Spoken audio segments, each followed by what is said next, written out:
This is 99% Invisible. I'm Roman Mars. People who make horror movies know that if you want to scare someone, use scary music. And when we want to explore the design of music, we call Hrishikesh Hirway from the podcast Song Exploder. So here are two fundamental ways to make something sound scary, according to evolutionary biologist Dan Blumstein. The first way is to use lots of screechy, irregular tones. Well, the animals, when they're scared, are blowing a lot of air across their vocal cords or across their syrinx if they're a bird. And the sounds of screams are something that is arousing and makes people feel negative. It's biological. Your lizard brain hears Bernard Herrmann's knife-stabbing music in Psycho and says, something terrible is happening right now. The second way sounds can make you feel uneasy is to go the other way. Make really low, grumbling sounds with lots of bass. Another biological cue that might lead to fear and anxiety is hearing low frequencies. The lowest frequency a species can produce is a function of its body size. So low frequency probably should scare you. It might mean that something big is around. Mix those both together and you're on your way to creating classic scary music for scary movies.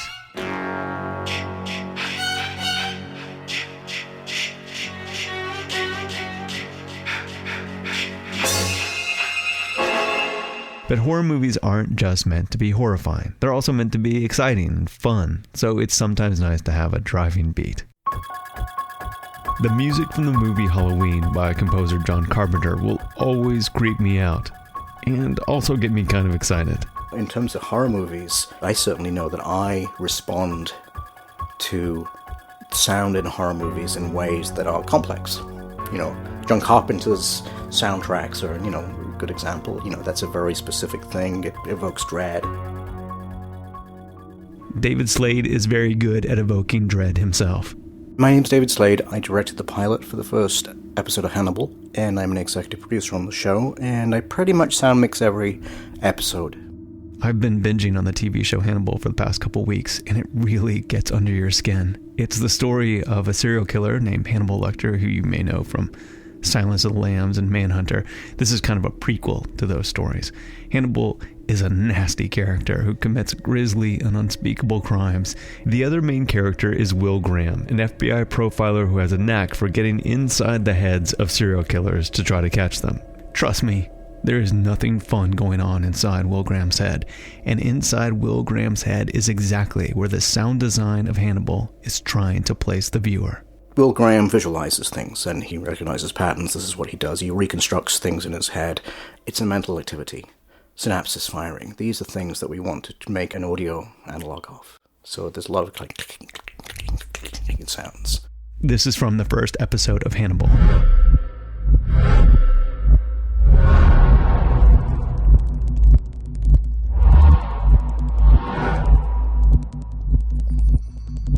All the classic horror movie music we mentioned before exists outside the world of the story. In other words, it's not being heard by the characters being depicted, it's just being heard by the audience. But composer Brian Reitzel's score for Hannibal feels different. You get a sense that it's even being heard by Will Graham, inside his own imagination. Our whole goal with horror really is to transport people into this other reality, and it's a scary reality, it's a tense reality, but it's a beautiful place too. But to do that, I find the most effective way to scare people is to throw sounds at them that are unfamiliar to them. So Brian constructs new sounds that the audience can't place to create unease. That's not a guitar. What is that? Ah! A lot of what we do is create all of the sound. So we turn all the sound effects off, and the ones that we think are important, we try to make something that resembles that sound or feels like that sound. I don't differentiate really between ambient sounds like a motor and a bass. So in this case, he's on a motorcycle. I thought it'd be really interesting to make the feeling of what it would be like being on that motorcycle. Rush of adrenaline and the wind and the sound of the engine, which is underneath you. I mean, all this is very powerful stuff. So the first idea I had was to do it with an upright bass. Just glistening up and down the neck, kind of revving.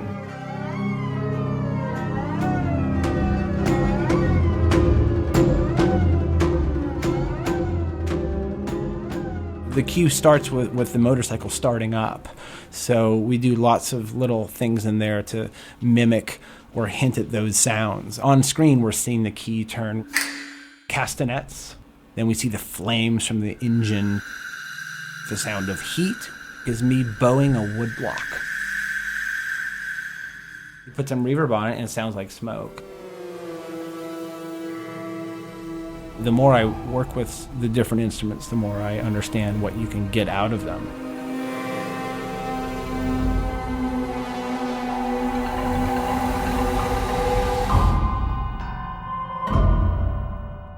Almost all the sounds in Hannibal start out as an acoustic element from Brian Reitzel's workshop.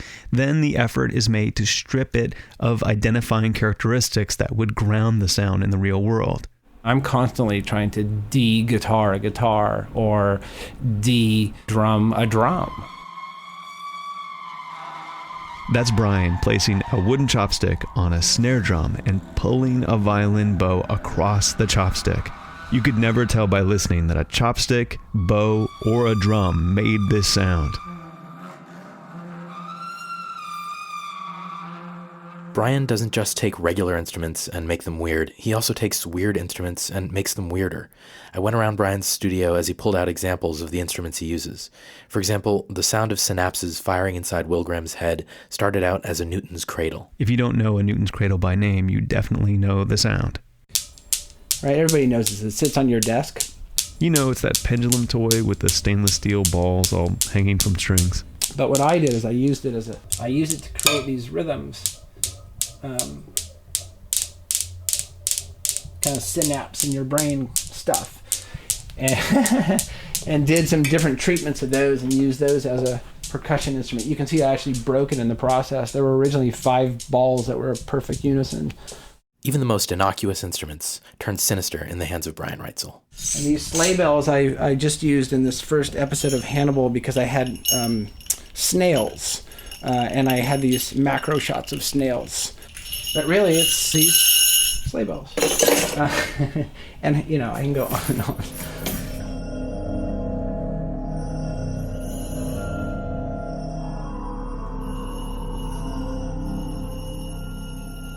David Slade calls the sound design of Hannibal free associative.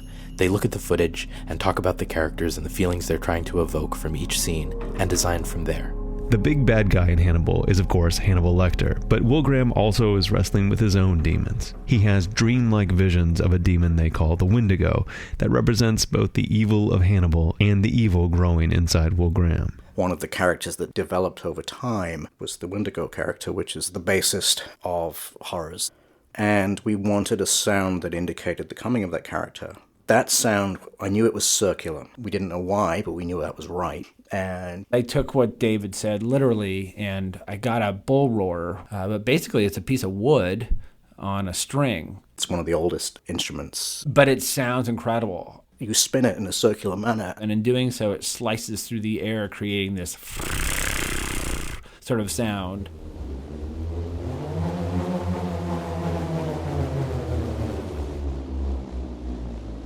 Once we put it against the picture, we knew it was the right sound.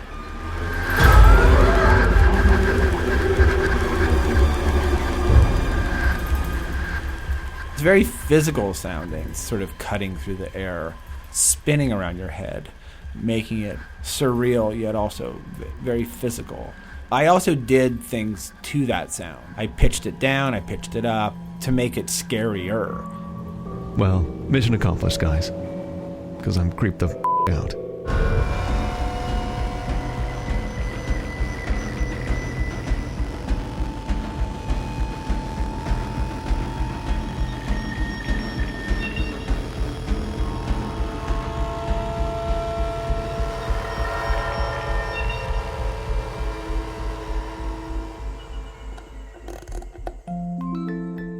Hrishikesh Hirway is the creator of Song Exploder, which I'm very proud to say is now a member of the Radiotopia Collective. I'm so excited. Song Exploder is one of my favorite podcasts, and the premise is just perfect. Musicians take apart their songs piece by piece to tell the story of how they were made. If you've never heard Song Exploder before, I want to present what I think is my favorite episode so far, featuring John Roderick of The Long Winters, but I have a hard time picking a favorite. I really think that you should just download them all and pick your own favorite. Now, from Radiotopia, this is Song Exploder. My fellow Americans, this day has brought terrible news and great sadness to our country. At 9 o'clock this morning, Mission Control in Houston lost contact with our space shuttle Columbia. A short time later, debris was seen falling from the skies above Texas. The Columbia is lost. There are no survivors. That was President George W. Bush addressing the nation on February 1st, 2003. A couple years later, John Roderick, singer and songwriter of The Long Winters, recorded a song about the Space Shuttle Columbia on that day as it broke apart while re-entering the Earth's atmosphere. It's called The Commander Thinks Aloud. This episode was made from an interview I did with John Roderick in front of a live audience in Seattle about how and why he made this song. Put your jackets on. I feel we're being born. The Tropic of Capricorn is below. Yeah. I am John Roderick. I had my pilot's license when I was 17. My dad was a small plane pilot. And that was the way that was one of the ways that we bonded, was in a small plane, trying to make it over a mountain range. So I had a lot of experience in planes. I always loved to fly, and when the nose comes off the ground, I always feel a charge. I didn't want to be a person that was anxious about flying.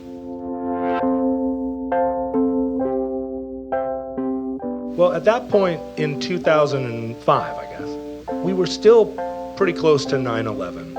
And the space shuttle disaster followed pretty close on the heels of that. But also, there were all those smaller disaster crashes. The Alaska Airlines crash that happened off the coast of California, where they lost their vertical stabilizer, the jack screw one.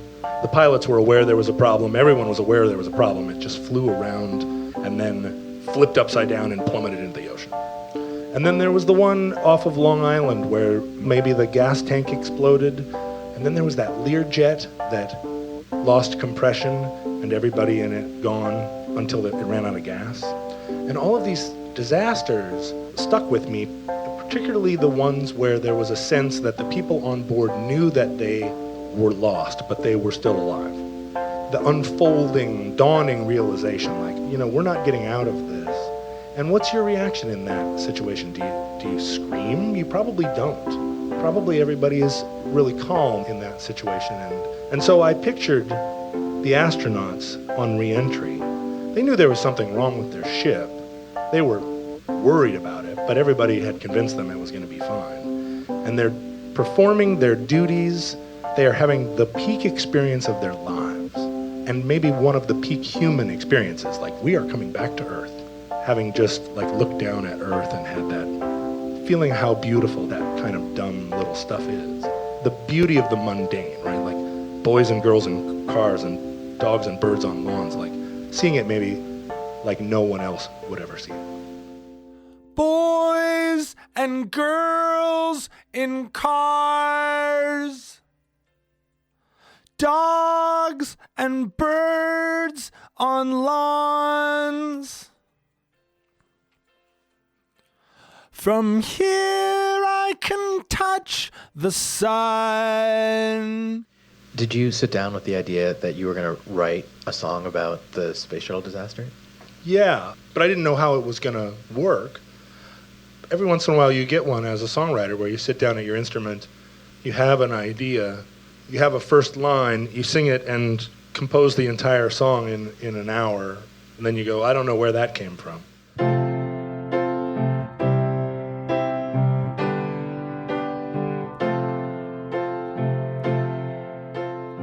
I resisted piano lessons as a kid, but sometime in high school, I started to sit at the piano voluntarily when no one was home and try and figure it out. And I got as far as you could go if you were just practicing for 11 minutes at a time. And I didn't really learn the piano until I was in my 30s. Learn the piano as much as I know it now. In the early 90s, in Seattle especially, there was a mentality that you didn't want to overlearn your instrument, right? Because that was going to affect the authenticity of your feelings. And I embraced that hook, line, and sinker. So the producer of this track was Tucker Martine.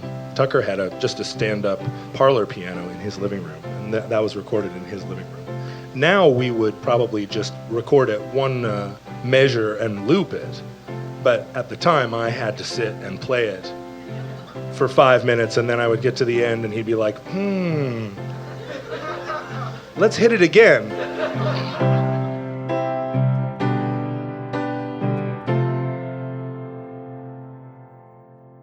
Eric Corson, Long Winter's bass player, and my chief musical partner, he sat down at the microchord, which is not an instrument he knew, but he worked with it for a little bit and he figured it out.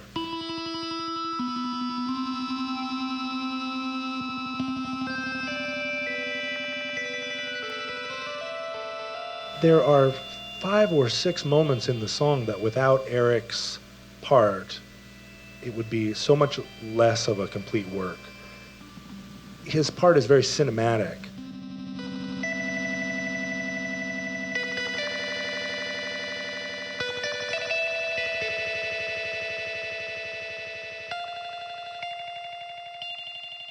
As the song unfolds, it just starts to go sideways. And every successive verse, stuff is starting to break. Most of the Long Winter songs are about relationships, and they are intentionally difficult to parse because they're meant to communicate in an emotional language rather than in a literal language. And so as I was writing this song, as I made my way through the emotional story I was trying to tell, I did arrive at a place where I was like, I need to give a clue here somewhere. The crew compartments breaking up. I was embarrassed to say the crew compartments breaking up because I felt like it was too literal. And so to say the crew compartments breaking up, the first time I went through it, I was just like, but it needed it. The crew compartments breaking up. The crew And the thing was, you sing it once, the second time everybody gets it, the third time they've heard it now, the fourth time they're like, okay, all right. Fifth, sixth time it starts to get annoying. And then a new kind of gravity enters in. Seventh time, you start to feel the emotion. The crew compartments breaking up. The crew compartments breaking up. And when I perform it live, if I'm not careful, I will start to cry during that part.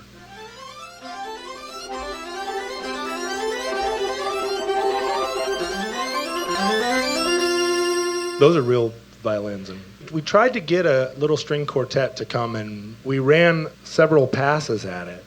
We took that and played it double speed. And they did their own version of this kind of swarm of bees.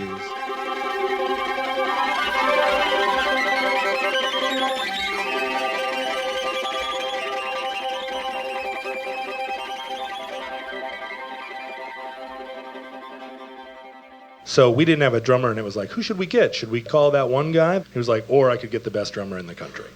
Any producer would make that choice if he had Matt Chamberlain's number. And Tucker did.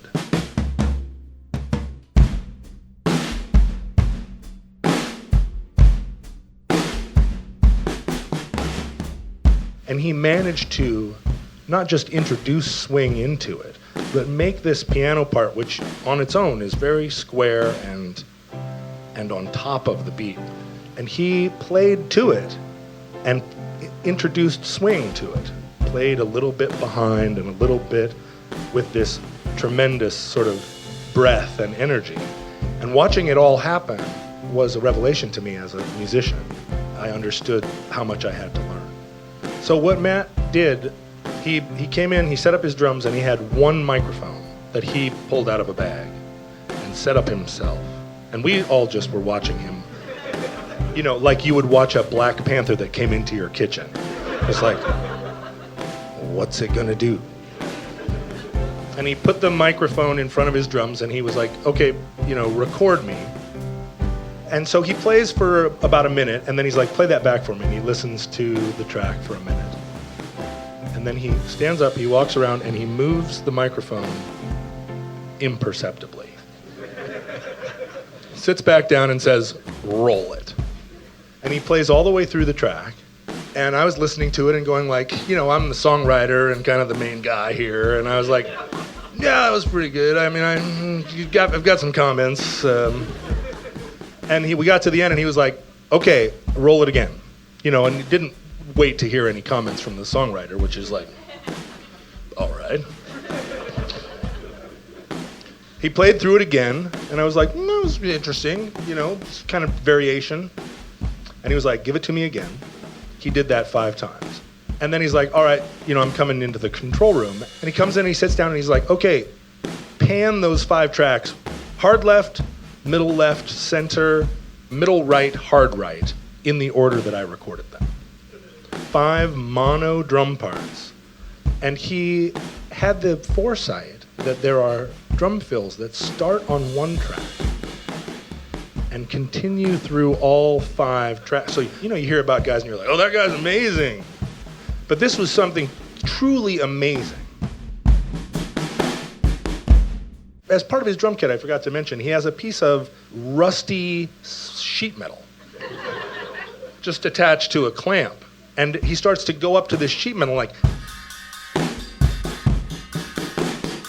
and all of that sheet metal noise that he was creating, the whole end of the tune where the spaceship is coming apart, he was making that sound on the rusty metal.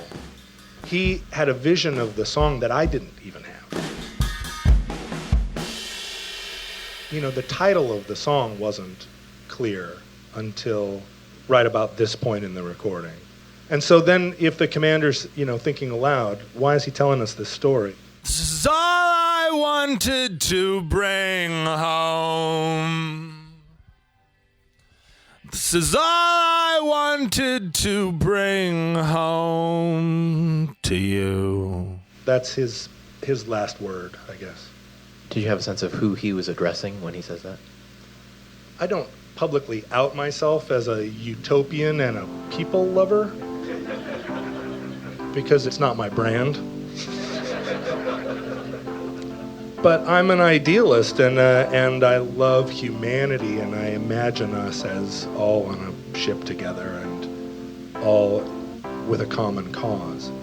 And space exploration seems like the ultimate expression of human beings doing their best work. So I imagine he's bringing that back to us, all of us. It's something that if we could only share that, the simple feeling of just like, why the hell do we go up into space? We go up into space to bring back that little tantalizing like vision of the Earth being a borderless place full of birds and boys and girls.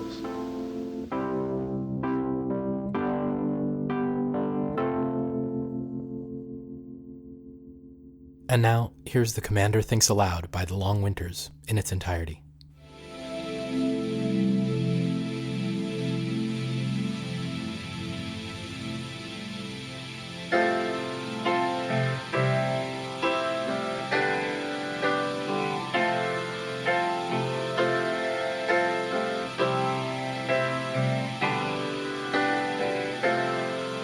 Boys and girls in cars, dogs and birds on lawns. From here I can touch the sun.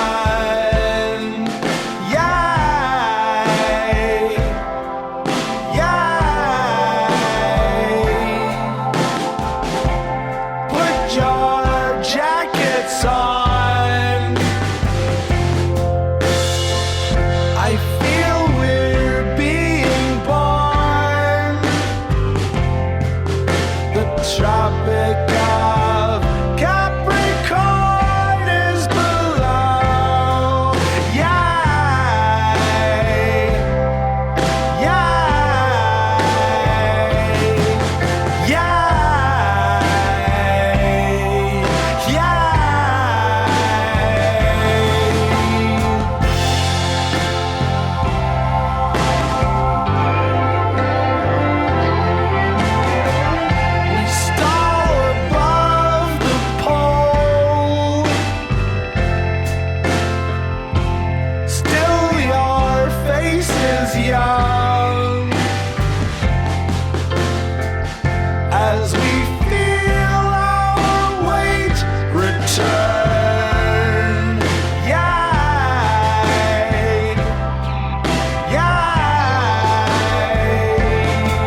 Hrishikesh Hirway is the creator of Song Exploder, now from Radiotopia.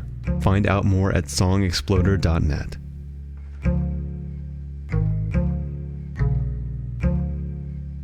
"99% Invisible" is Katie Mingle, Sam Greenspan, Avery Trufelman, and me, Roman Mars. We are a project of 91.7 KALW San Francisco and produced out of the offices of ArcSign, an architecture and interiors firm in beautiful downtown Oakland, California. You can find the show and like the show on Facebook. We're on Twitter, Instagram, Tumblr, and Spotify too. But if you want to tell a fanable, that's a fan of the show Hannibal, about our show, the best place to send them is 99pi.org.